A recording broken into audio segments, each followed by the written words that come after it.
ஆச்சி கொழுக்கட்டை மாவிற்கு கொழுக்கட்டை அச்சை கேட்டு வாங்குங்கள்.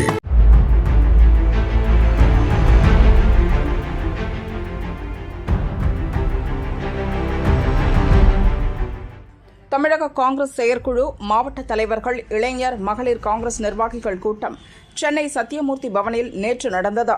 இக்கூட்டத்தில் தமிழக காங்கிரஸ் மேலிட பொறுப்பாளர் கிரீஷ் சோடங்கர் பேசியது குறித்து கட்சி வட்டாரங்கள் கூறியதாவது: காங்கிரஸ் அறக்கட்டளை நிர்வாகம் கலைக்கப்பட்டுவிட்டது. புதிய உறுப்பினர்கள் விரைவில் நியமிக்கப்படுவர். ஓட்டு திருட்டு குறித்த தேர்தல் கமிஷன் முறைகேடுகளை மக்களிடம் அம்பலப்படுத்த வேண்டும். பேரணி, பொதுக்கூட்டங்கள் நடத்த வேண்டும். தேசிய அளவில் 5 கோடி பேரிடம் கையெழுத்து வாங்க திட்டமிடப்பட்டுள்ளது. தமிழகத்தில் 1 கோடி கையெழுத்து பெற வேண்டும்.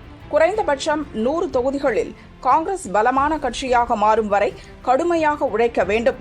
அப்படியொரு நிலை ஏற்பட்டால் ஆந்திராவில் பவன் கல்யாணுக்கு துணை முதல்வர் பதவி கிடைத்தது போல் தமிழகத்திலும் காங்கிரசுக்கு துணை முதல்வர் பதவி, ஆட்சி அதிகாரத்தில் பங்கு ஆகியவற்றை டெல்லி மேலிடம் ஒப்புதலுடன் கேட்கலாம். நேற்று கட்சி துவக்கியவர்கள் முதல்வர் பதவிக்கு ஆசைப்படும் போது நூற்றாண்டு கண்ட காங்கிரசுக்கு ஆட்சி அதிகாரம் கிடைக்க அனைவரும் உழைக்க வேண்டும். சட்டம் ஒழுங்கு சீர்கெடும் போது கூட்டணி கட்சியும் சுட்டிக்காட்ட வேண்டும். தனி மனிதனுக்கு பாதிப்பு வரும்போது அதை எதிர்த்து குரல் கொடுக்க வேண்டும். கூட்டணி கட்சி என்பதால் வாய்மூடி மௌனியாக இருக்க வேண்டியதில்லை. கூட்டணி கட்சியின் ஆட்சி என்பதால் கைகளில் விலங்கு போட்டுக் கொண்டிருக்க முடியாது. ஆளுங்கட்சியும் எதிர்க்கட்சியும் சரியான பாதையில் செல்ல வேண்டும்.